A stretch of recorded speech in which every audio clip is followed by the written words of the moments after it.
Hey fam, this is Tanya of Talk with Tanya, Tanya J. Miller LLC. Y'all know how we do. We do life and leadership unapologetically on purpose every day, trying to help you to figure out how to fit the puzzle pieces of life together so you do life right and you can do it well. So family, how y'all doing? How y'all Great. doing, y'all? Hey, Doing Doing great. good. Doing great? Striving and Okay, surviving. okay, That's okay. my motto. Strive and surviving. Yes. So I am going to do a quick, give y'all like 30 seconds to a minute intro of yourselves. And we are going to start with Anthony and just go from there.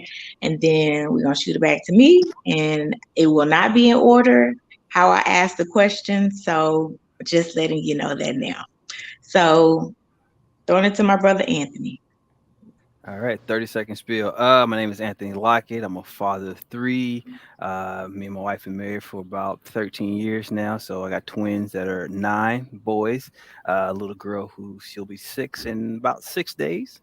And, I work at auto manufacturer, helping them improve their processes. And also I have a patent and a product that's coming to market based off having kids. So, yeah. It's Wait a real quick, minute. 30 You said seconds it's about me. based off having kids? Well, I didn't think of the idea until I had kids. Not Okay. the actual act of having kids. Just Okay. I mean, I just was just just trying, once I you had got to kids, specify. the Okay. need showed itself, and so yeah, There got we it. go. Okay. All right. Not Clean the it up act, there. just having kids. Okay. It's PG. And Ferman. Well, my name is Ferman, of course. I host the weekly podcast of Walking His Ways Impact Voice. It airs Tuesday nights on Facebook Live at 7 p.m., 8 p.m. Central. I am a single man, of course. I'm 40. I'm from Mobile, Alabama. I recently moved here to Dallas over a year ago. I'm just all about growth process, being a man that God intended for me, want me to be, and walk into that kingdomship, and that's what I'm all about. Mr. Phil. Oh wow. Okay, I went after the preacher man. All right, feel that. Uh, my name my name is Philip Wilkerson. I work at George Mason Career Services as a employment engagement consultant, meaning I help the employers recruit. In addition to that, I'm a host of my own podcast, Positive Filter, which focuses on well-being, particularly just for Black men, but just in general for life.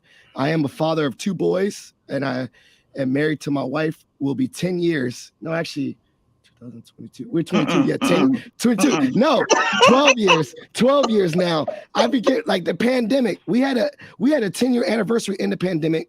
So I've been married to my wife for 12 years. So I'm not going to get in trouble. And in addition to that, I'm also the faculty advisor for the NAACP chapter at George Mason, the Iota Alpha chapter, Alpha Phi Alpha Fraternity Incorporated, '06 to the Good Brothers that's here, and also the National Society of Leadership and Development Club at Mason. So I do a lot. I wear a lot of hats. Do a George lot of things. Mason in Virginia. Yeah, George Mason, which is right outside DC in Fairfax, Virginia. Correct. Okay. We were in Hampton Roads, so very familiar with that. I think that's where my little brother-in-law was at, but he came a little closer to home for medical reasons. But yeah, okay. I was like, I know where that is. It sounds so familiar. Okay, what's up? And y'all, this is my daddy, Apostle. Can you give us your intro? Yeah, Pastor Dwight Franklin. I do pastor church, and that's Faith Tabernacle Praise and Worship Church, and that's in Fort Worth, Texas, 3325 Collins Street. And I've been blessed to pastor them since 1980.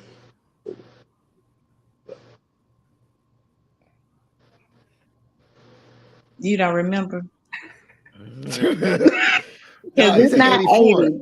Jasmine I'm was 80. born in 93, so it was a little bit before that. It's not 80 though. 1994. A long time, a long time, Yeah, but not a 80. long time. But, Okay. you know, group of folk that love me and love the Lord, and that's what's important. Okay. Well, how many children you got, Daddy? 8. Oof. Did you hear me? Yeah, my eyes got wide. Oh, Jesus. We are grown now, so he get it a little bit lighter now. We ask for the different stuff now. Speaking of which, his new son-in-law is coming right after him, Jeremiah.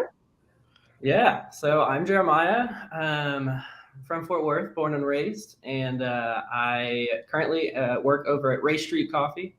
Love to just the intersect of coffee and community and what that does. And so I'm over there. I am the worship team manager at the Paradox Church, coming soon to downtown Fort Worth. We're about to get in our building later this year. And so I oversee a team of about 30 volunteers in the worship ministry. I'm involved in missions both in Peru and Chicago, and just got married, got some beautiful in-laws, a sister-in-law, father-in-law here today. So going on 3 months of marriage, loving every bit of it. Yes, that's the type of stuff you say that early in the game. You don't know no better. Nah.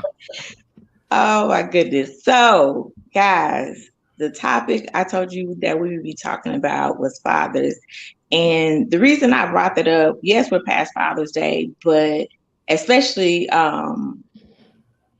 as individuals that are either men of color or will have children that are of color, it's a challenge and it's different, especially with a lot that we've seen pre-COVID, post-COVID, in COVID, and just how it is now as fathers and the things you have to think about. But then also, just your importance and your role that you have, whether you have little kids or you don't, and you have older kids, or as a father now, you see the importance of it because you wish you had that in a father. So I told you I'm letting y'all go for broke. I'm the moderator, I'm the MC, I'm the host, but this is y'all's show.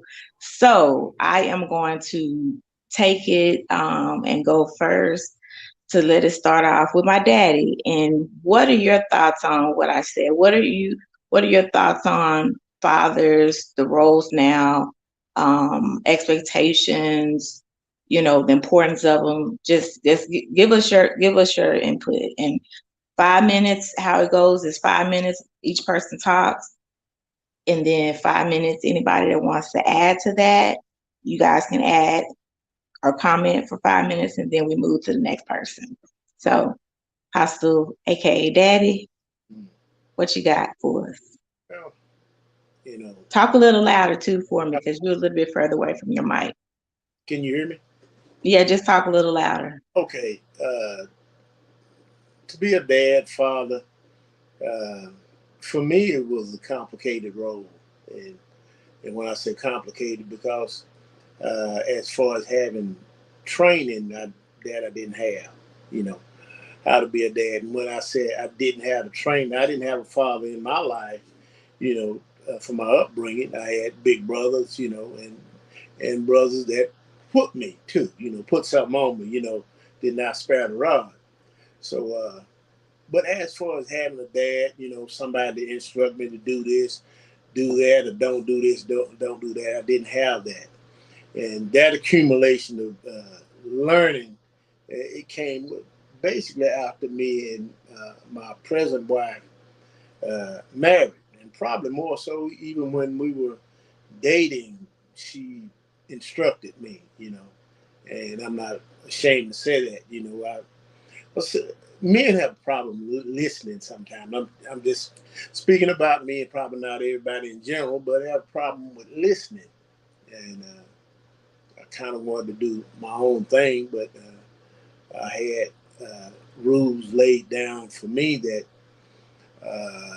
let me say, I wasn't used to, and the things that I had to do, but the process of learning is following instruction. And with mine, I got in church about the same time as we began to have children. So I had mentors around me that, I was able to see. But as far as the flesh dad, that I didn't have. So I had to take, what I could get. And I'm saying that in light of maybe somebody listening that, could say, I don't have a dad. Well, I can't blame my dad for how I turned out. That because our choices are mainly left up to us. And um, I was a pretty good follower, whether it was good or bad. When I was a teen, I was a pretty good follower. But the leadership came after I became an adult and in church. So a lot of my churching and a lot of my father figures came after I got in church. So I saw men and their families, and this is something that I wasn't accustomed to because coming up in the environment that I was in, the most of us didn't have a dad around, and the most of us got in a lot of trouble. It could have taken us out, taken us to prison, that sort of thing. But when God got a plan for your life, He lets everything work. The worst is all things work together for good to them that love God and to them that are called according to His purpose. So a lot of what I learned from being a dad was, you know, seeing examples in other families, and then my wife, their family is like close knit, and that was a lot of, I could see in them that that's a good pattern there. That's a good pattern there because now I'm in a place where I want to learn and fathered some children early in life, but maybe if I had, I'm saying me, because you can't go back and change what's going to happen. I said, maybe if I had some instructions early, then I could have waited. Make sense? I said, maybe if I had some instructions a little early, I wouldn't have did this, I wouldn't have did that. So I'm saying that in light to, even to some young men, to try not to be so far out there. You know, you don't really get some sense in your head until you begin to settle down, mature, get your life right. And then all that you've accumulated, and I'm talking about children, all that you've accumulated, it will catch up with you when you got some sense. When you don't, when I'm saying, when you have some sense, when you're stable in mind, you're making right choices, then all of a sudden, then because you're spiritually attached to those children, I don't care what they are, then that's when all that began to settle in. So if you're gonna be a dad in one place. It's difficult to try to be a dad on the East Coast and the West Coast at the same time. And children, you weren't there. They can put some stuff on. You weren't there. How come you weren't there? When I first saw my dad, I was like 20 years old, and first thing I want to do, I want to slap him when I first saw him. I wasn't saved, y'all. The first thing I want to do, I said, man, where you been? I wanted to. That was in my mind, my flesh mind. But the closer I got to him and the closer he got to me, then that slap began to turn into tears. I started crying. My arms went out, his arms went out, and we just grabbed and embraced. That's the kind of thing that God puts in us, that we want our dads, and eventually dads ought to want their children too. But I could just go on and on, but my story is long, and I can't get enough of God in me to try to put some God in somebody else, the part that's in me, so that they can see some real stuff. We got to have each other. And one thing, I'm gonna point this out, and then I'm gonna get a mic back. One thing that dads are responsible for, you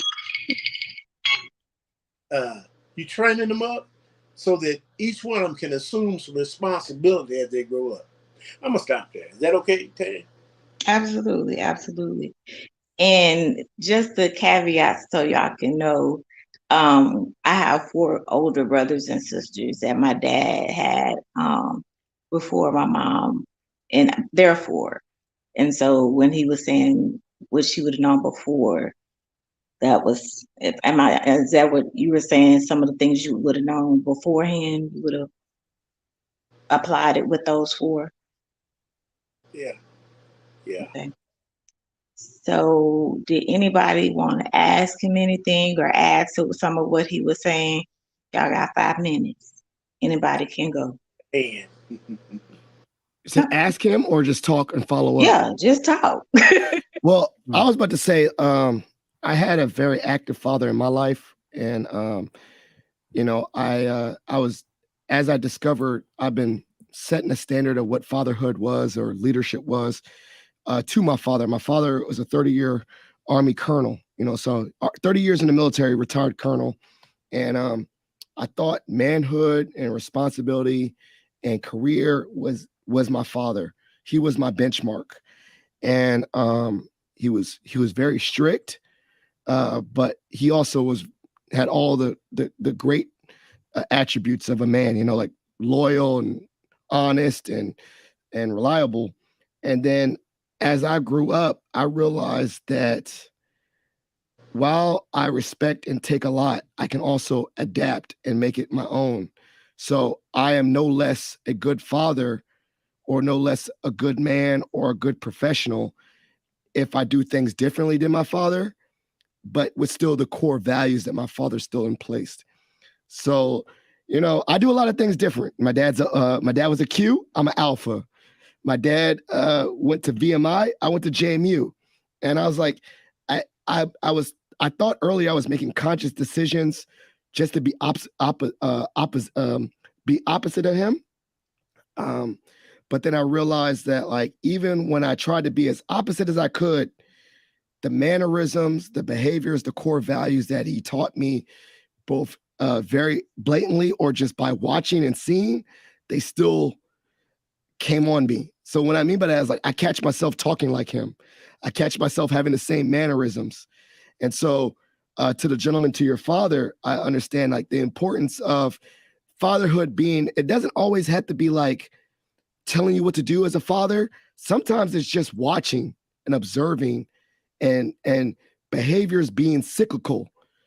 And I just realized that very, very early on. And I will say this to other people, though, that same mindset, though, when I was about to be a dad, I started involving and just watching other dads and taking on that organically too. So for those young men that don't have their own fathers of the flesh, understand that there's so many other father figures, teachers, mentors, and as a young adult, I'm still watching and absorbing that for myself, but I also take a lot of weight, particularly because I work at Mason. Mm-hmm. I take a lot of weight that I am that organically for a lot of other men. Yeah, you are. And so I know, regardless if they say it to me in my face or not, I'm being watched. They're watching me. So I take a lot of responsibility on that. And I don't know. There's no handbook for it. You're the third, right? I'm the third. But now, my kid's not one the of the boys. No, my son is not a fourth, and my dad was very disappointed. Okay, well, I'm gonna throw it to somebody else, but I don't even want to get on that because I'm shocked. Yeah. You didn't make the fourth. No, I had two kids. They just didn't get named the fourth. You feel me? That's it. Yeah. I hear you. Anybody else? Yeah, no, I think this journey for me for fatherhood has been a journey of grace, right?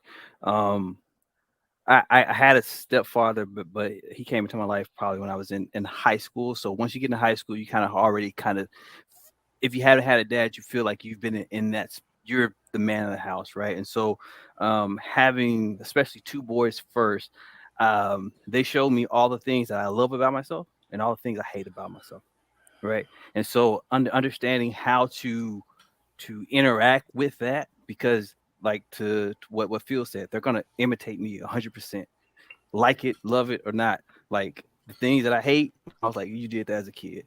The things I love, you did that as a kid too. And so it's like, hey, you have to. I had to come into a understanding of an acceptance of who I am and give myself grace for learning on the job, similar to what your dad said. Like, hey, having these kids is like there's no manual, and so hey, give myself some grace because I'm a fail. I'm gonna do things wrong, and they're gonna do things wrong, and so. In return, having a relationship, and I think that's the biggest thing too, right? Having that relationship, understanding like how do we build that together. Like, hey, I never had this, so I'm learning just like you're learning. And so that's big. And two is really just understanding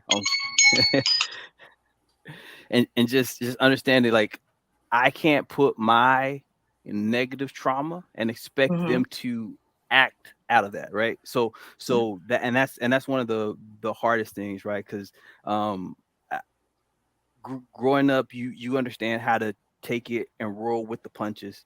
And as a father, for me, I've protected them and secured them and set them up. And so there's instances where they want to hug, where I've only learned to either show anger, sadness at a funeral, or just be content. So how do I show that affection and not push them off? How do I make them a full-fledged person? And that is some of the toughest stuff that you have to work through. And I feel like those conversations, having a partner, a good wife, having the kids, and just sitting down and apologizing and saying, hey guys, dad did that wrong. I didn't understand. I'm sorry. Like those are things that, as this journey of fatherhood grows and you grow into that position, you learn, because you say, hey, I learned from me and my boys doing this, just getting it right. And so, but understanding that you have a gift, their gifts, and how do you set them up for success, and understand that they're part of you. And I think that is the most enjoyable and just most difficult thing to do, right? And so I'll wrap it up by saying, just, initially when I had kids, it was like, I just want to be there. I don't want to be an absentee dad, but I understand. But once I had them, one of the things that I guess an epiphany is that just because I'm there doesn't mean I'm present. So how do I be present in every moment and make these moments impactful and be that role model that I want them to have, that I never had, and not try to put my reactions that I had to trauma on them. And so that is, I think, and with that, I say that is the grace that I have to give myself, and I have to give them too, because we're both learning in this process. So yeah. That's good. I am going to throw it to my brother Phil, since I know you got possibly to leave early. So give us your 5 minutes. Give us your talks. Give us your thoughts. He said that so beautifully. Anthony, we got to connect after this, but everyone actually. But I think that I say earlier, I studied counseling. I got a master's in counseling. And what I realized as I become more self-aware is that kids are giant mirrors to you. So whatever your flaws, your insecurities, your shortcomings, kids reflect that. So like no other. Like if you're angry, kids gonna bring out that anger. If you have insecurities about yourself, they're gonna bring it out. If you have past trauma, they're gonna bring it out. And so I understand this as Black men, but also as just parents in general, that there is a little bit of a selfishness to being a father. And what I mean by that is that you got to heal yourself. You got to take care of yourself. You got to put on your oxygen mask before you can do it. Because what I've realized too, for a lot of parents, is that a lot of trauma, as Anthony brought up, it's generational. It's a cyclical cycle. So if I feel a certain type of way, and I don't check it, I'm going to pass that trauma on to my boys. And so I realized very early on when I became a father, it was almost like my wife told me I was pregnant, and I was like, I got to ship up, like I got to have a career, because I don't want my kids to be like, it almost tightened me up a little bit. I ain't gonna lie. I was 25 years old when I got married, and I was 30 when I had my first son. And in that window, I'm still foggy. I ain't gonna lie. I still don't know what I want to do.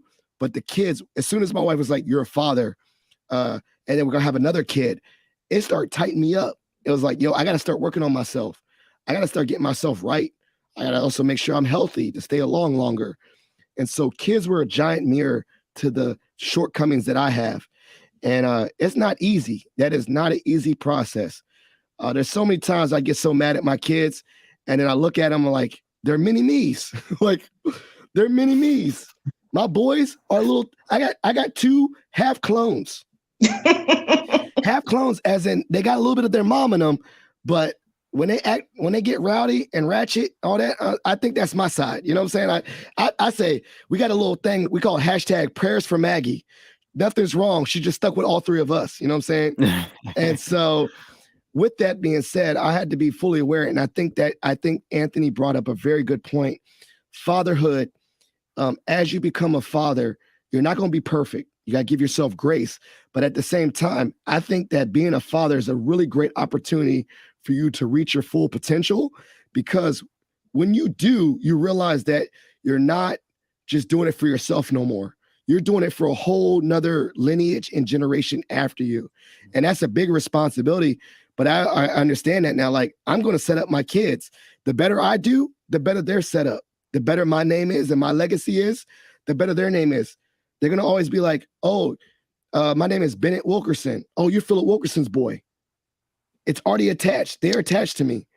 And so I have a responsibility to do right by them, because it's going to be a generational thing.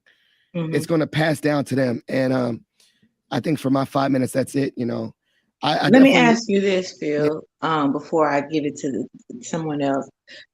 Do you find, even before you had kids, in your role that you have in at JMU, do you find yourself put in position to where you're having to act as a pseudo father or absentee father, and how do you respond in those situations? Okay, so I started at Mason when my second son was being born. So I already had my first son, but when my second son was being born, I kind of already had the lay of the land for one kid.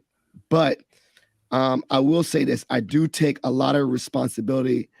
I don't want to say pseudo father figure, because I'm like, hey, don't follow me, kids. I feel like pseudo uncle. I'll take the uncle. I'll take the pseudo uncle or older cousin to a lot of these college kids. I might say that too, because I don't want to be that old and be like, that's what I'm feeling. I way older than him. But I did take a lot of responsibility, as in, like, if I see a black male student at Mason, already my mind is already switched to, like, what can I do the best?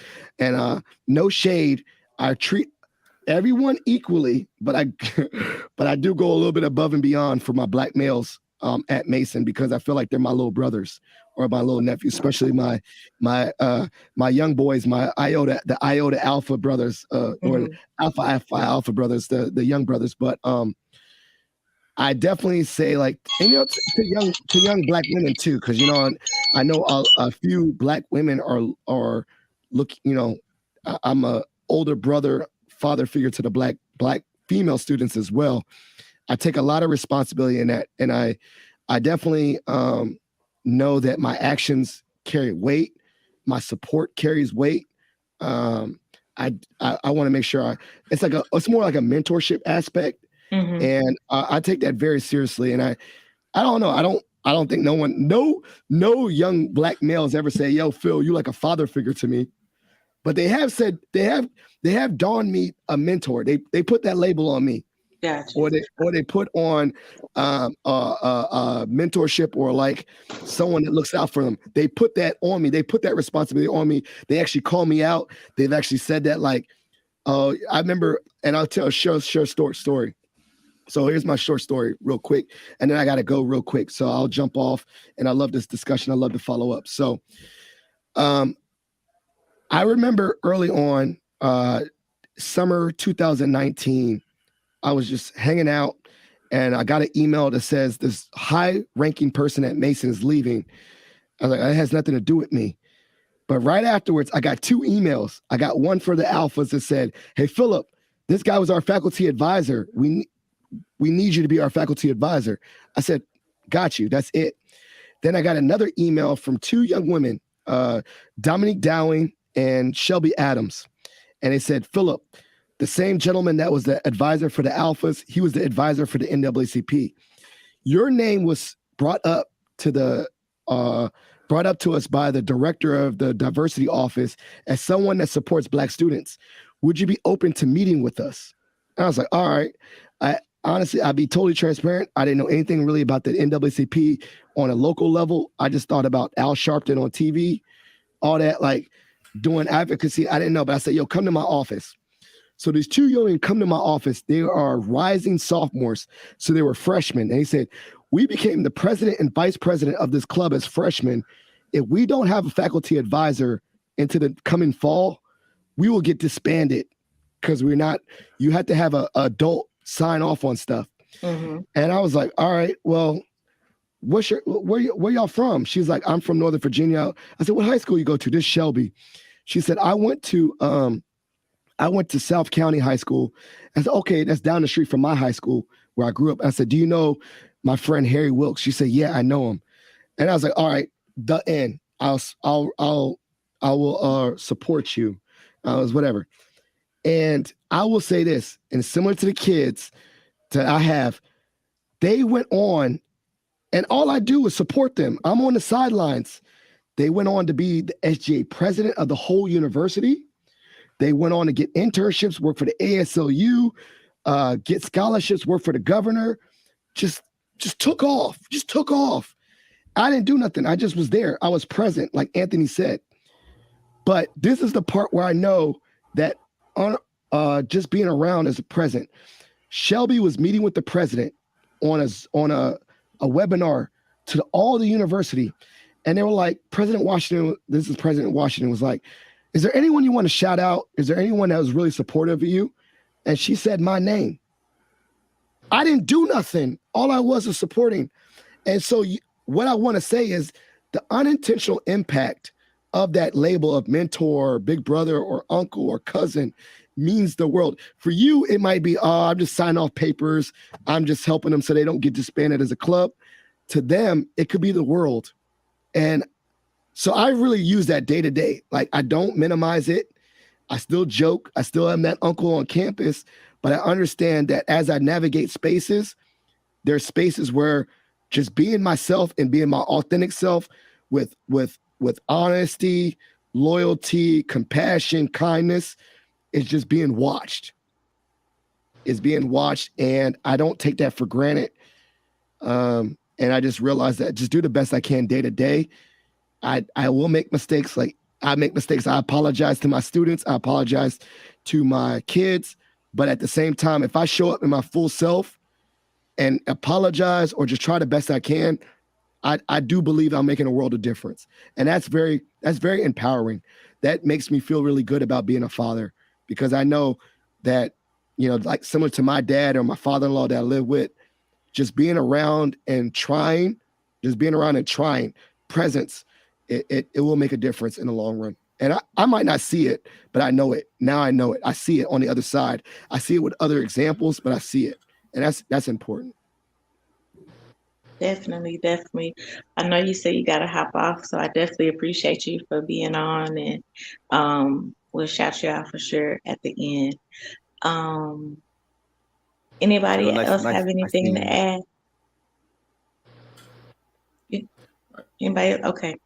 So I am going to pass it over to Anthony to your 5 minutes. I already went my 5 minutes, right? So maybe Freeman or Jeremiah. No. I already went. I did. No. Did I just go with 5? No. Okay. All right. Well, I mean, again, I'm just reiterating what I said the first time, right? So this father journey is been grace, and I think for me, I've been the I'm the oldest of 4 youngest sisters, and right, and so I thought that might have prepared me for the kids. It did not, because the way that I handle my sisters is totally different than the way that I handle my boys and my daughter, right? And so it's a I think before it was an iron fist, right? So the way that my family grew up, it was like, hey, we're coming. If I say this is what it is, this is what it is. We're going to be blunt, and family is just, the apology comes from, I'm just being around you. If I wasn't around you, then we have beef. But if I'm there, then we know that it's all good. And so again, like, kind of just to reiterate it, that's a negative response to some or the response that I learned from some negative trauma. And so wanting my daughter and my boys to understand that there's a better way to respond to life, right? There's always a positive way to respond to life, and those are things that that I've learned. So again, always being, you know, a mentor. You know, even growing up as a, I'll air quote, as a verbal bully, right? And so once I got into, like, you know, got into church and really understanding my gifts, I understand that the same thing that I used to hurt people, I can change that into and lift and empower people. So where I would make fun or joke or at your expense, those same things like that I can turn and use my words as power and lift and empower you, and really being a dad, I think just brought light to that, because it showed me that the words that I say hold weight, that people are impacted negatively and positively by what I say. So just having that that cognitive or that understanding that, hey, what I say matters, especially with the kids, or you know, I'm one of the leaders at church in the youth group. So hey, these young minds that we want to mentor and do and build the future with, you know, it's like, hey, what I say matters. So make sure that what you say and how you act, because people is in line, because people are looking at you, not just what you say, but what you do. And that's the example, because a lot of people grew up, I feel like, the way that I grew up, without a dad, right? So and they might have, you know, stepdads, and I always shout out my stepdad for coming in and taking care of me and my sister, you know, when he didn't have to. But you know, to a certain point, you've already grown and kind of solidified who you are at that point. But you know, being able to connect and reach back, not just to your kids, but other kids that might have been through the same things, just lets you know that, you know, again, like, the value in what you say and what you do could impact the one person that might change the entire world, right? Because I think when you look at interactions that you have with the youth like that, I think you have no choice but to take it serious and just really, you know, understand the weight and gravity and how you make an impact, right? So like I say, Phil does it at at different colleges. We might do it in churches or our communities, but I think that positive male influence, whether it be cousin, big brother, mentor, father figure, uncle, I think holds so much weight within our community that we can't take it lightly, because good, bad, or indifference, people are copying us, right? And we see it through every piece of our culture. So why not take that influence that we have and turn it? And so that's, you know, once I had kids, it really turned it up for me and really understood it. It goes from, you know, being married, having kids, and now just really getting into that space where I'm comfortable with being considered that figure that people look at. You know, I don't feel I'm that old, but you know, I'm pushing 40 now. But it's a something that I think if we embrace and take serious, we can see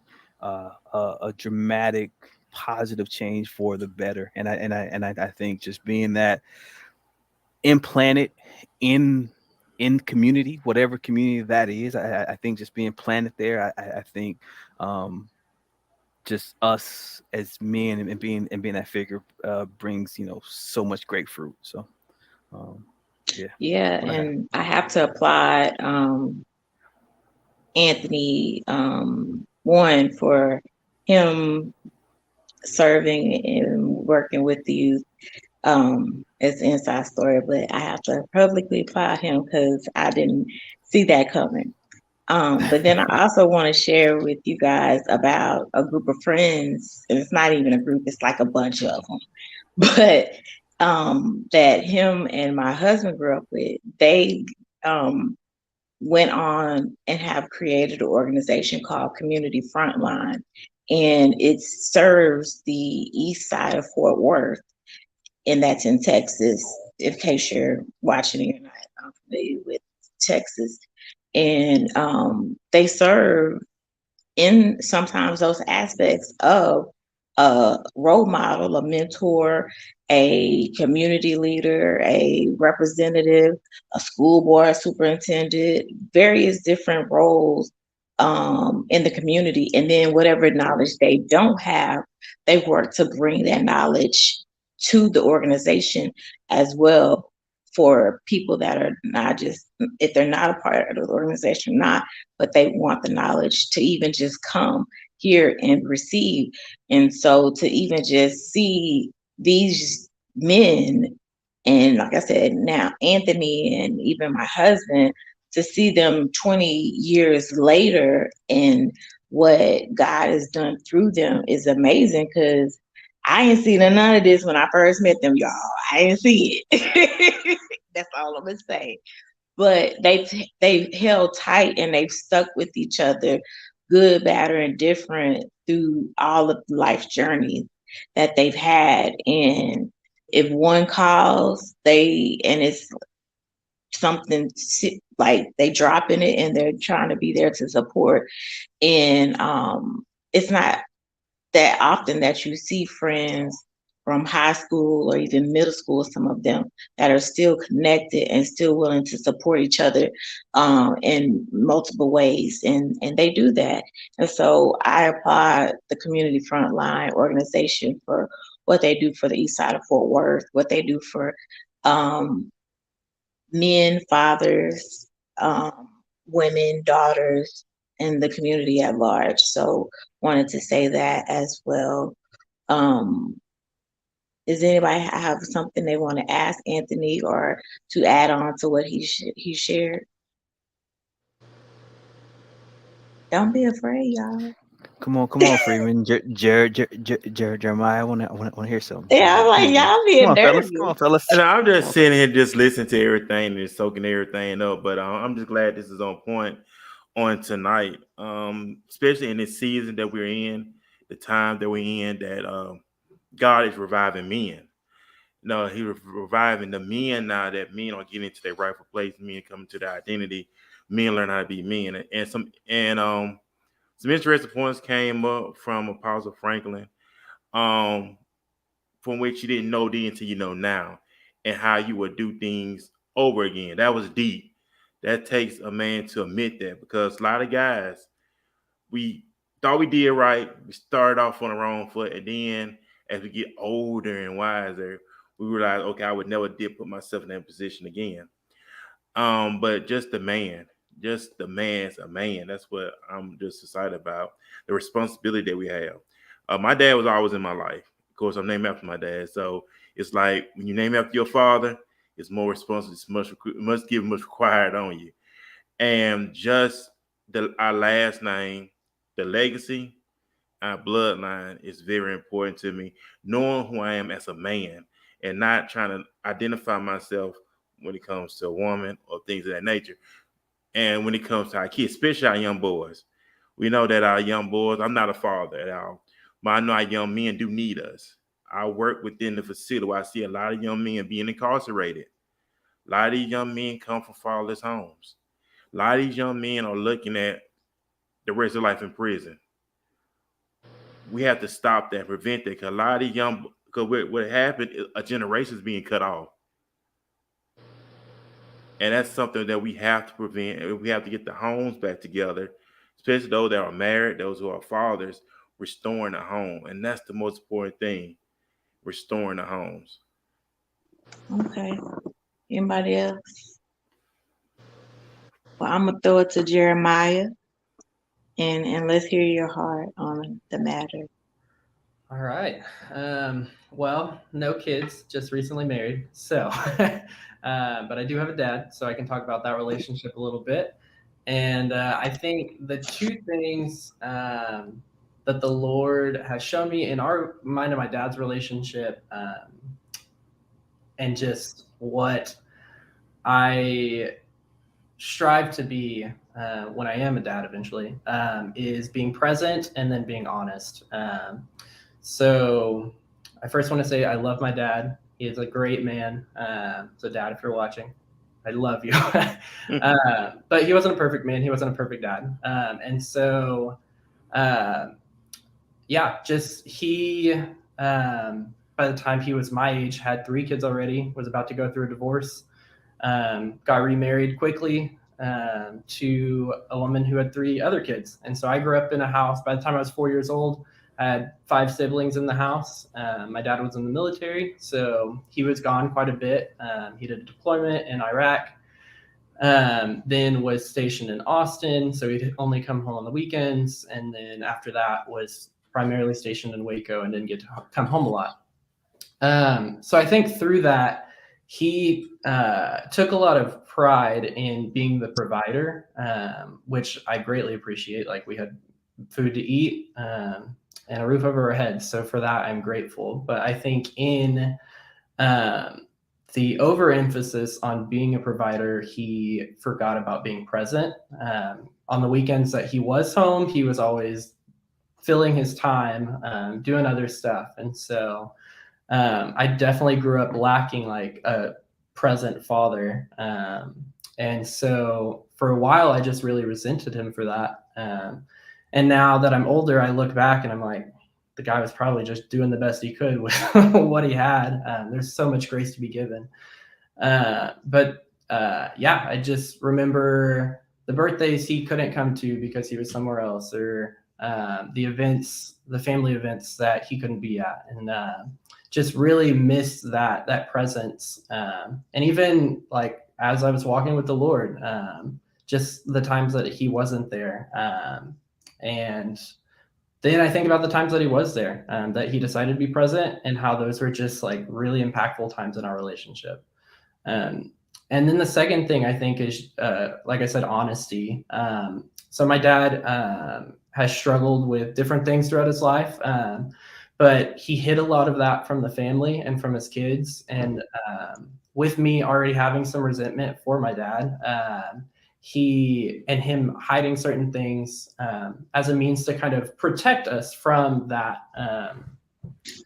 it really just led to more resentment and more anger towards him. And even recently, I felt that way up until a couple months ago. And we finally had a conversation. He was like, well, I'm just really struggling. And I was able to say, okay, Dad, you've kind of beat around the bush. I know kind of what you're talking about, but you have never directly been honest with me in like what you're struggling with and what that looks like. And so we had a great conversation about how he has struggled with certain things his whole life. And in that moment, I was able to have so much compassion and empathy and grace for him because he was able to open up and directly tell me, hey, I'm human too. And that was important. And so I think those two things of just honesty and being present are just going to be really big when I'm a dad. And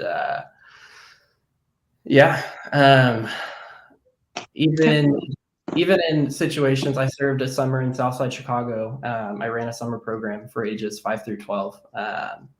And those are things that I could see missing in their homes too. And they really wanted a dad that was present, somebody who would just kick a ball with them outside or take them to the park, pretty much anything. And that just made the world to them. It meant the world to them. And so,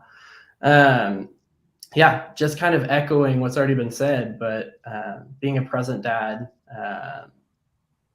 and just being there and building that relationship there with your kids is like one of the most important things I can think of.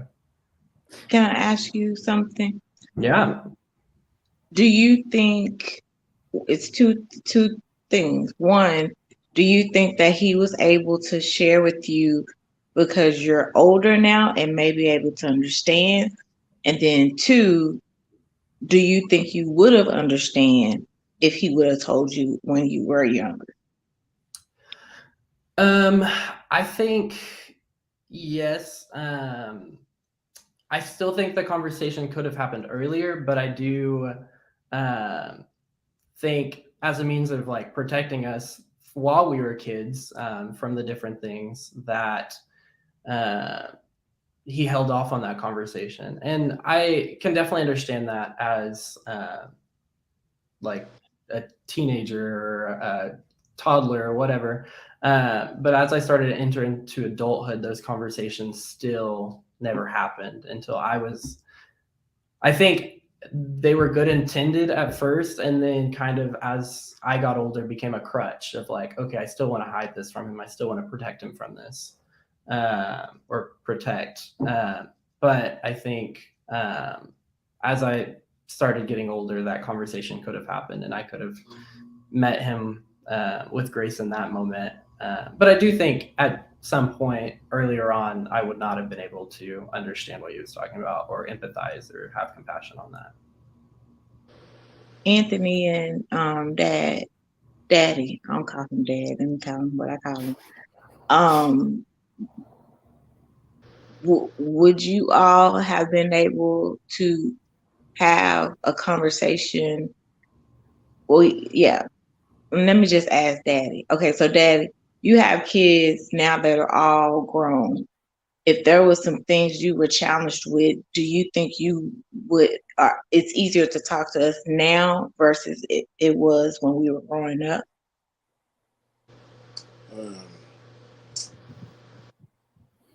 Maybe some things, but I think for the most part, we were pretty open with y'all about most things. So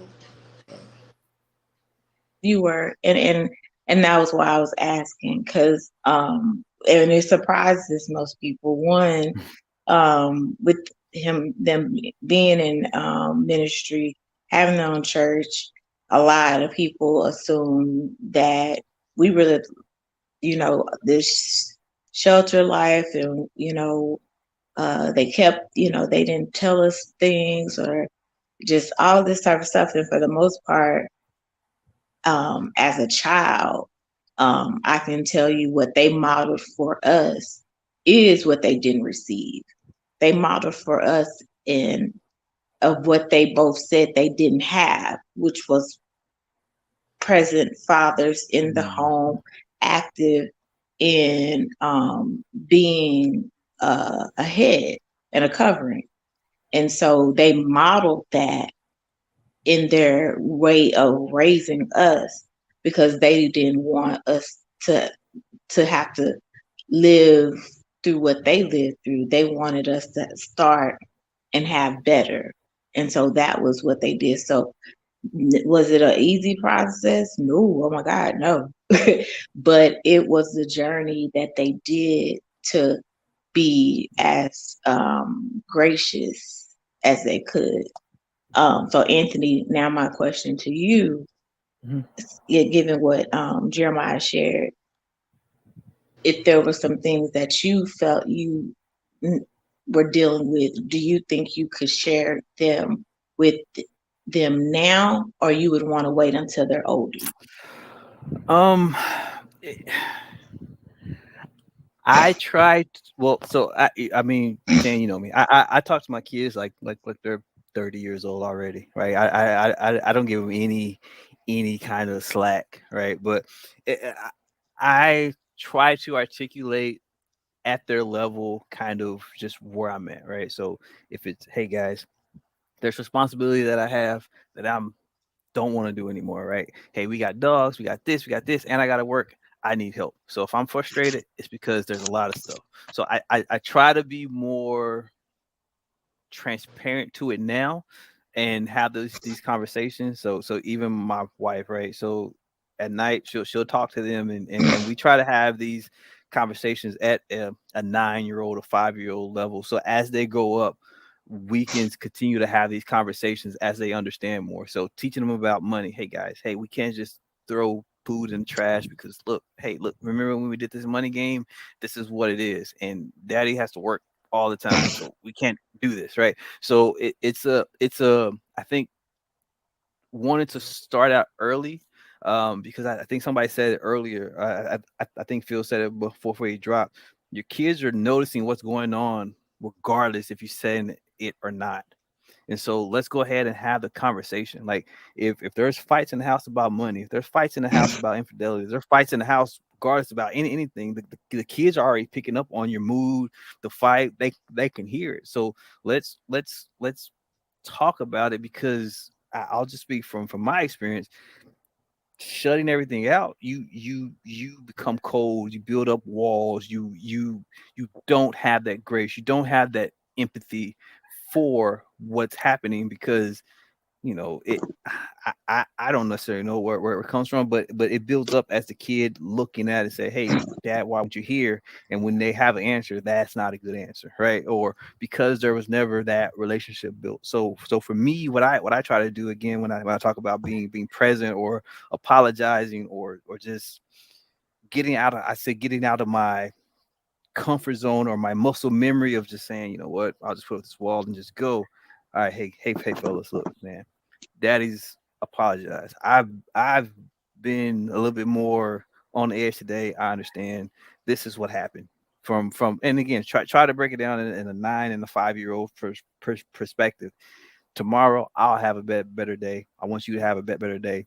If you see an issue with me, just tell me. If I see an issue with you, I'll tell you, and this is how we're gonna grow each day to be better. Now they always don't come to me. They might come to mom first. Say, hey, dad's tripping a little bit, and she'll come tell me like, hey, kids say you tripping a little bit. So, but at least there's still a communication path that I think that's the biggest key, right? Because we're all human. We're not perfect. We all have things that are going on, and kids won't always understand everything. But again, but they'll pick up on the emotion. They'll pick up on the tension. They'll pick up on these things. So hey guys, look, dad's not having it today.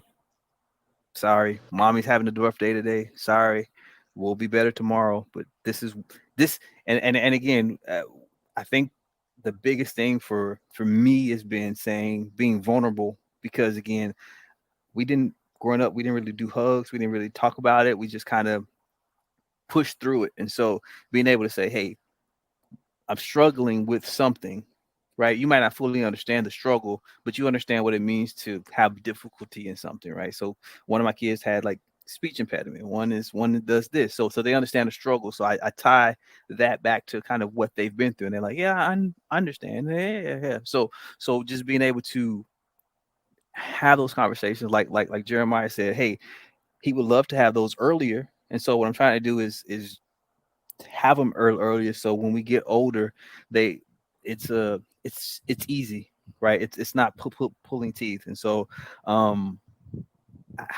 I try. We still fail sometimes, but we learn from it and we grow from it. And I think that's the biggest thing, is just being able to say, hey, all right, we didn't do it right or the best way today. Tomorrow we'll do it better, right? And the next day we'll do it better than we did yesterday.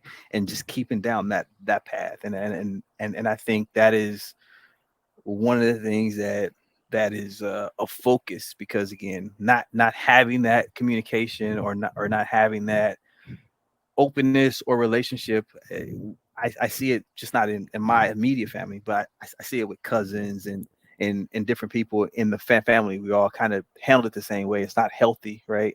It's not conducive to living a long life and happy and smiling and having that joy that everybody wants. So hey, let's have that conversation. It's tough, but after we have it and we've got used to having it, we'll all be better for it, right? So.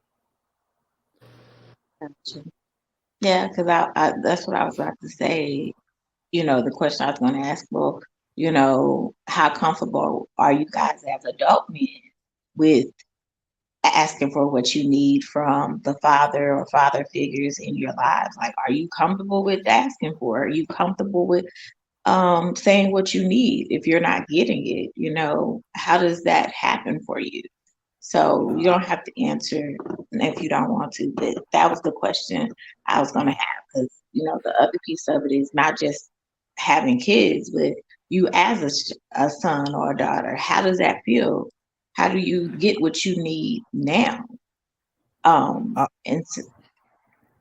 I'll quickly answer that, and I would love to hear the people who grew up with fathers kind of approach as well. But for me, from my biological father, I don't ask for anything.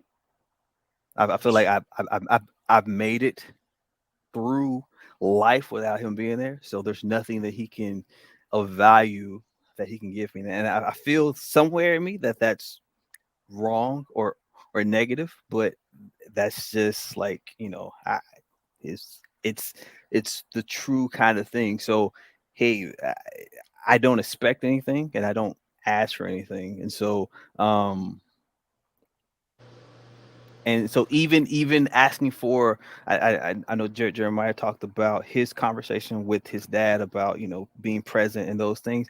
I've never wanted or felt the need to ask that question to my biological father, just because I felt like whatever answer that he had wasn't going to be valid, because I felt like once I had kids, there's no good answer because I would do anything to be in their life, right? So for me, I think there's still I know there's still some work to do there, and I just would love to hear like some of the fellows who have fathers, how they felt, and even your pops, Tan. Like I know he said he wants to slap him, but he ended up giving a hug, and so I was like, how do you get from that spot of like, I want to slap you, I don't want This is going to anything be to do with you, important. to there. This is going to So be yeah. important, Anthony. So, Daddy, tell them what happened shortly after that.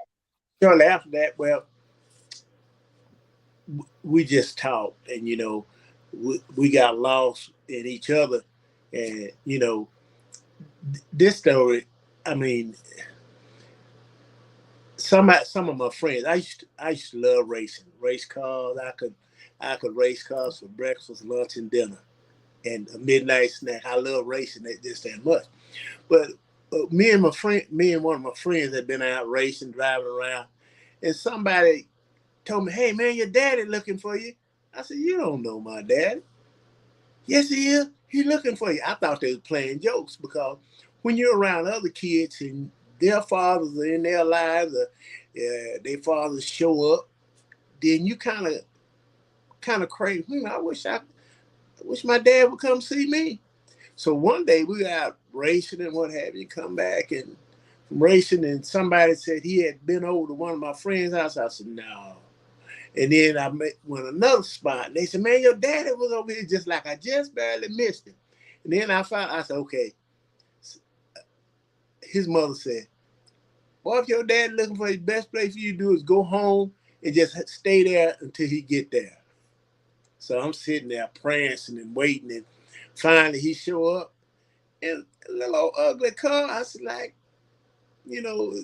that my dad to drive. I'm driving a better car than he drive. But when he got out the car, Did you buy it though? did I buy anyway? So when me and him started approaching, he's at the street and I'm at my door, which is the distance of the yard. And I just paused and like froze. He froze. And then we start gradually walking toward each other. You're like, "Man, I got 1,000 questions to ask you. You better answer every one of them, But the closer we got, then I start turning inside. I'm like, "Oh, that feel like a cry," But and it finally it came out. Me and him embraced, and we just talked, and then finally, when he had to go back home, because we're in Fort Worth, Texas, and he's in Carson County. So he went back home, and then we just made some plans, man. He wanted me to come down to the farm, then meet the rest of the family on my dad's side. So made big plans to do all this stuff. Went down there, seen him one time, come back, and then this is what after I meet my present wife, which is Tan's mom. Then we go down. I'm going down there to see him and then show him this woman that I'm in love with at the same time. But when I get there, he dead. Now, that was crushing because I didn't get a chance to spend some time with him. And that's what's important is that, and I'm going to say this to Anthony because, see, if you miss an opportunity of connecting, you don't get to get it no more. It's just like every time I drive down through that way, going to my wife's home place, then I'm thinking about my dad. What if I could have? What if, because once he gone, he gone. So I didn't get a chance to connect with him. We talking about some farming. I mean, you know, I'm like excited. I'm like a kid in a candy store. I'm like, my dad, because everybody else, you know, they showcasing their dad, you know, but I said, I get a chance to spend some time with my dad, do some stuff these other guys be talking about, but then God took it.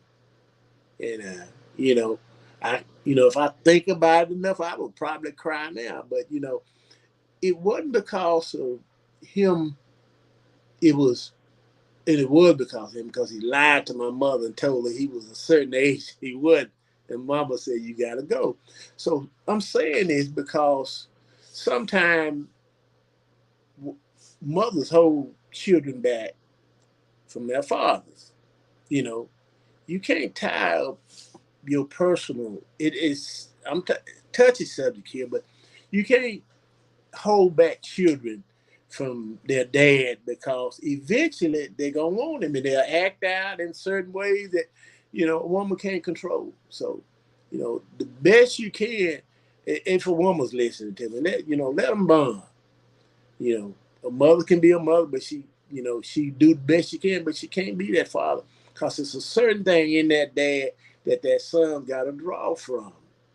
And, you know, that's kind of my story. You know, I miss it. You know, some tell me I look like him. They see, boy, you act just like your dad. I said, well, if I did, I didn't get a chance to be around him to know what he acted like. But if y'all saying it must have been something that came down through the gene pool. So there's some, and I think it could have been Anthony or somebody that you know, it could have been, what was the other guy that named that left? Yeah. Yeah. You know, I joke like him, you know, and it's some things that I do that they tell me my dad was the same way, you know. But what's important is that, you know, we got to be some good role models. And two things I want to point out, and I think Jeremiah talked about, you know, that presence that was a difficult thing for me, but I had good support from Miss Franklin. Because a lot of things that I couldn't do, and she reminded me, she said, you the dad. She said, you should have been there. You should have did this. It's just like, how can I be in two places at one time? And she figured out, you know. She didn't cut no corners with me. Still don't eat, don't today. But she said, you figured out, you make it happen. You the dad. You know, she constantly reminds me of that. You know, so it's a thin line to walk when you're trying to be present and you're trying to make a living, you're trying to be that provider, protecting all that. So I'm like, still, you know, in 2 days, I'll be 68, and I'm still a work in progress. Is that enough? Could you hear me? Could y'all hear me? Mm-hmm. Yeah, we're good. Oh, I'm good. That was, you know, I still work, you know, I love working with my hands. It's just like, it's stuff like grass cutting, you know. I love beautifying landscape, because that's a gift God gave me. You know, I see guys, oh man, that yard I hate to cut. But when I get out there, me and that lawnmower and that weed eater, I'm at peace. It's like, hey, I can't hear nobody, they talking to me. Ooh, you know. So I'm at peace when I'm there, you know. And to be at work is, you know, that's, if I got stress, if I'm at work, then my stress leaves me. Because that's what God gave me, is that ability to do something that others can't do, or either they won't do, or they don't. If your heart ain't in, you know, it's difficult to do anything. But that's something that I try to shift as far as mentoring in the other young men, because there's some don't know how to use a screwdriver. Some don't know how to, what is a pair of pliers? So I said, like, man, who did nobody show you what a Philip slot screwdriver is? No, I don't know what that is. I four-way look, what is that? You know, so a lot of young men need some real basic grassroots training, so that if they get in a spot, they can get out of it. You know. But anyway, that's probably enough for me. Jeremiah, Ferman, did you want to say anything before I threw it to Ferman? Yeah, I just kind of wanted to piggyback off of what was just said, but There's been a lot of times that I've felt how you expressed, Anthony. So I appreciate your honesty in that. Of like, I don't want to ask my dad for anything. I've made it this far without him. Like I do, I really appreciate that honesty. But then just kind of being in this process of reconciling with my dad, definitely not finished. Probably won't ever be finished. But the Lord is redeeming our relationship right now, and it's a really sweet thing because I do feel like we've kind of seen each other at our lowest, and so there's nothing we can't ask one another. And so I've been able to just ask my dad very candidly different things about where he is, like what his relationship with the Lord is. Just very open and honest relationship right now, and it's been really sweet.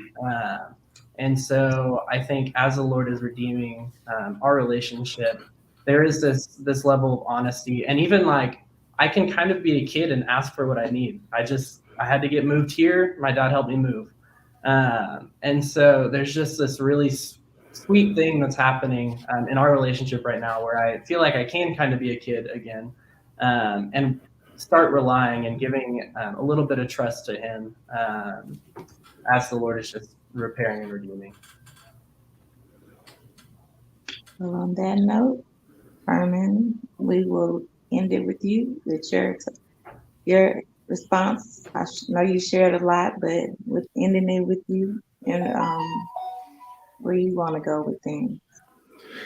Like I said, I know my dad was always present in my life. I learned a lot from my dad. My dad was a man's man. My dad worked, he provided, took care of the family. Like I said earlier, he always put it on me as me being the oldest of my brothers. I'll lead by example. And when you younger, you be like, why are you always picking on me? But then as I got older, I realized stuff that he was saying and being more driven, more focused than ever before. And I have me as being 40 now, like that maturity level kicked in. So I'm looking at life whole completely different, especially as a man and a responsibility that we have to carry. And I don't have, like I said earlier, I don't have any children. One day I want to have a family.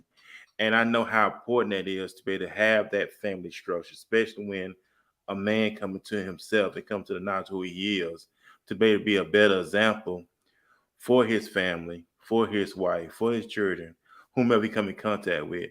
So I'm really big on knowing my identity first and foremost before I actually take on that role of being a husband, being a father, because how can I expect to lead if I don't know who I am?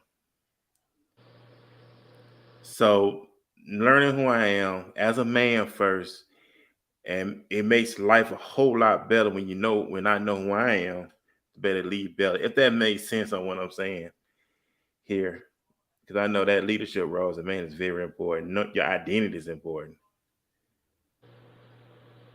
So when you say knowing who you do you feel like you're just now starting to understand who you are and learn who you are? Yeah, Or right. Yeah, that is. I mean, think for yourself, not doing stuff to please people. We go through life pleasing people, but not learning to please ourselves, not learning to be our own individual. It's like being tossed to and fro, being swayed to what is this person gonna think about me, what they gonna think about me, what they gonna say if I do this. But just coming to the knowledge of my own, the confidence, having that confidence, that boldness to embrace who I am is and very important to so me. because you say you've been this, I'm getting nosy. Tell me stop. But is part of that happen for you um since you moved here to Texas? Because I'm assuming before you were back home in Alabama, was part of that also part of it is like I need to do something. I need to do this for me because I need to step out on my own. I need to really know. Right. Right. That's why I came here to step out on my own, start my own legacy, start my own trail of Ferman Jackson Jr. and stepping out on my own. And not because back at home, it's like you sheltered, you trying to find your way. until you have to step out your own. So I had to step out my own to learn the man that I am. And now as I become the man that I am, I'm loving it. I'm embracing it, being comfortable in my own skin, not compromising, standing on true principles, standing on my value. And that's very important to me now. And as I learned is like, I don't want to waste it, or I don't want to just give it to anybody, because the old me would just gave it away to any and everybody. But the new me is like, nah, I don't want to give it away to anybody and then get trampled on. And I don't want to put myself in that situation again at all. But I'm loving where I'm at right now. Gotcha. Yeah, I mean, and the things you even said, principles, values, learning yourself, it doesn't matter what age you do it. The fact that you decide to do it is enough.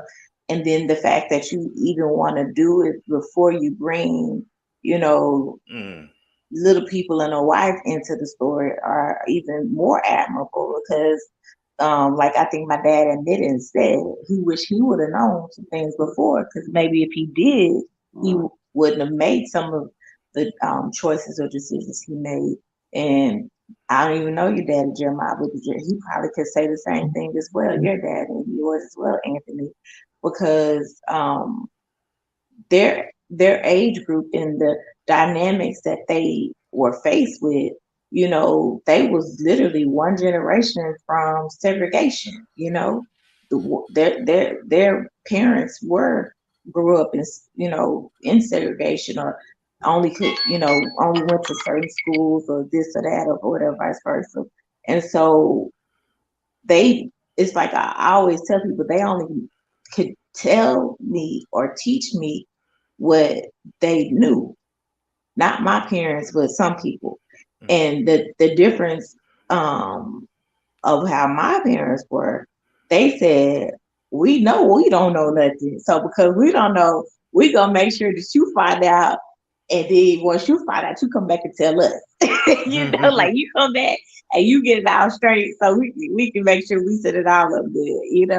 It was like they wanted to show us that there was more. Even if they didn't know how to get it, they wanted to show us. So they would take us to different neighborhoods. They would have us go on trips and visit, across the country and do different things. And exposure was a big thing, And so I think that is great, that you're learning that for yourself now, and that you're making it a principle that you not only speak about, but you live by, and then you pass it along with what you do in your podcast, as you make an impact, if you will. So kudos to you, for real, Ferman, for all that you're doing.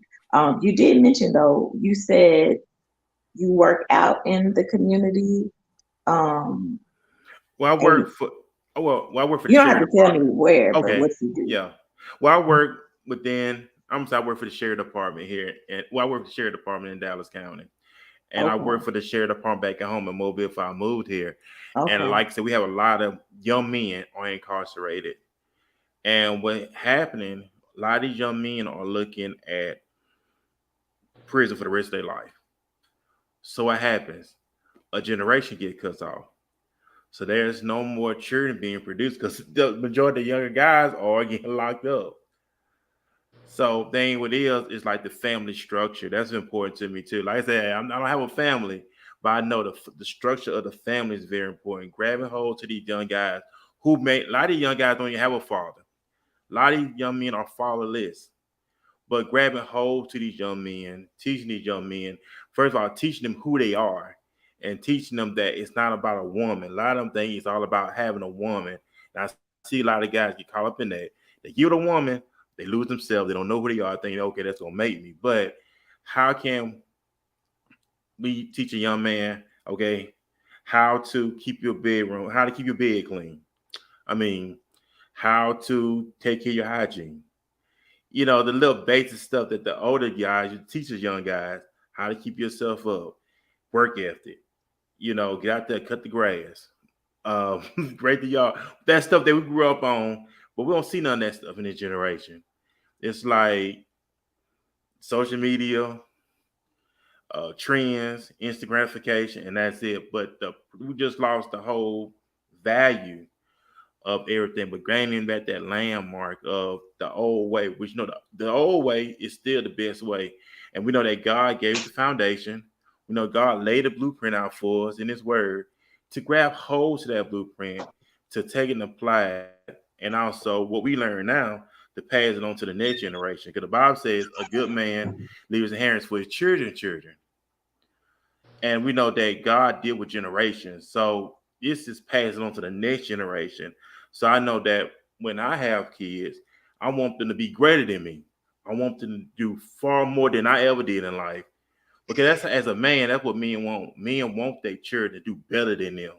And then they pass it on to their children. So as we wrap up, guys, I'm going to go around the block one more time. 30 seconds. Say your goodbyes, your shouts out, whatever you want to do, your final words. And I'm going to start it off with Jeremiah. Okay. Well, just super grateful for this. If I had to just leave, one encouragement is that there's no father-son relationship that's too far gone that God can't redeem. So I just would encourage that reconciliation. Pursue it. The Lord will do a work. Thank you. Thank you, brother-in-law. Ferman. I just want to say this was great opportunity. Thank you, Tanya, for this opportunity. It's good to hear from other men who come from different paths of life to share the stuff they went through, experience. And it's truly awesome to hear from these great men, all these great men here on this panel tonight. Absolutely. And tell them about the podcast and when to listen and when to watch. Okay, well, you can check me out every Tuesday. And I also give a big shout out to Anna C., Coach Shay, Kenny Primetime Williams. They on the podcast with me on Tuesday nights. It's Walking This Way's Impact Boy Podcast. We air every Tuesday night on Facebook at 7 p.m. Central. You can catch out our YouTube channel, which is Walking This Way Impact Voice on YouTube. You can check us out on Anchor as well as Spotify. Coach Tan, she was on the podcast before.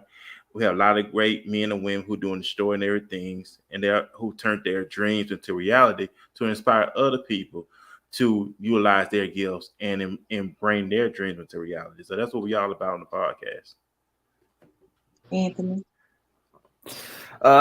Just thank you for the opportunity, Tan. Like I say, this is outside of my comfort zone a bit, but I think, like I said earlier, understand that yeah, but understanding that our voice matters, that our experiences matter, that what we say matter. I just thank you for the opportunity, and I thank all the men on here for sharing, and and I appreciate it. I enjoyed it. So thank you, and thank everyone. And y'all be on the lookout for when the product hits the streets, because y'all that we don't have them, they got babies or will have babies, y'all will need them. But on another plug, his wife Chandra just put, okay, come on, I'm trying to feed it to you. She just published she just posted the first of a series of children's books. It's called What's in the Name. Is you're gonna follow two of her main characters, Oinkers, which is a monkey, and Bananas, which is a pig. And this is the first introduction to them, and they're talking about, hey, why is your name so strange? Because you're a pig and your name Bananas and your name is Oinkers and you're a monkey. So understanding that, what's the value of why a person is named what they're named, and that every and that your name has value into your character and meaning. So that's the first in the series. So it's available on Amazon, Oinkers and Bananas.com, Barnes and Noble. So wherever you can find books, it's there. So be on the lookout for that and many more to come. Awesome. And Daddy. I just want to say I enjoyed, listening to these young men tonight. It was a privilege just to be, on stage with them. Thank you, Tanya, and keep up the good work for what you're doing. It's a great work. Thank you. And you guys can visit the church, Faith Tabernacle of Praise and Worship Church, on Sundays at 11. And you can catch them on their Facebook group, Faith Tabernacle of Praise and Worship Church. You look them up. And the sermon comes on live at 12. And if you ever have any need for demo, hauling, or removal of any type of equipment or lawn work, feel free to call Super Plus Services as well. That is none other than Dwight Franklin as well. Thank you again to Phil Wilkerson III for the opportunity to have him on the show. He does have a podcast as well called Positive Philter.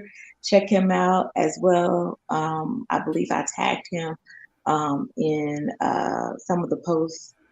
So if you haven't, check out his podcast and see all the great things that he's doing as well. Last but not least, this is my kind of launch day for my 4th book project, the Me Project, Motivated Effort. So I did want to share with you guys that you can see the book. It's all cute and stuff, Motivated Effort. My husband, Benny, did the foreword. And then this is the guide, the Me Guide. And so you can get the books on Amazon, and you can get them in print and in digital and in Kindle. They're available there. And then you can order them also online on my store at shop.tanyajmiller.com, where if you sign up at bit.ly, all caps, join Sam, you can get 25% off your first order. So you can get these books plus the other 2 projects that are in print, plus some merch, because I got that message merch, the buttons, the pins, you know how we do it. And I just want to thank everyone again for just agreeing, guys, to be on the show and to just openly talk candidly, because whether or not you've helped somebody, whether they listen live today or they catch the replay or they listen to it weeks from now, you have literally helped somebody with whatever you shared tonight. Just know that it was of value and it was of importance and it mattered because you mattered. We'll be doing this again real soon, the ladies edition, take 3. So be on the lookout for that. Like I said, the Me Project is out. I have a couple more projects coming out this year. I guess I'm making up for lost time. And then I guess I can announce it here as well. Um, um, we'll have a final date soon, sometime possibly August or September, or even October. But we're taking it back home, if you will, doing a homecoming. And we are going back home to Faith Tabernacle of Praise and Worship Church, where my daddy will be affirming me in the office of a prophet. So be on the lookout for that information. It'll be on a Friday night. I always like to get started on a Friday night if you can't tell. So be on the lookout. We'd love for you all, whoever will want to come and to, be witnesses, if you will. So more to come, more to come. And like I said, thank you all so much for being a part of the show. Thank you for everyone that has tuned in, stayed on, tapped in for a little bit, love, like, share, the whole 9. Y'all have just been amazing. So thank you to the fam. We really appreciate y'all. And y'all already know, thank you, thank you, thank you. Peace.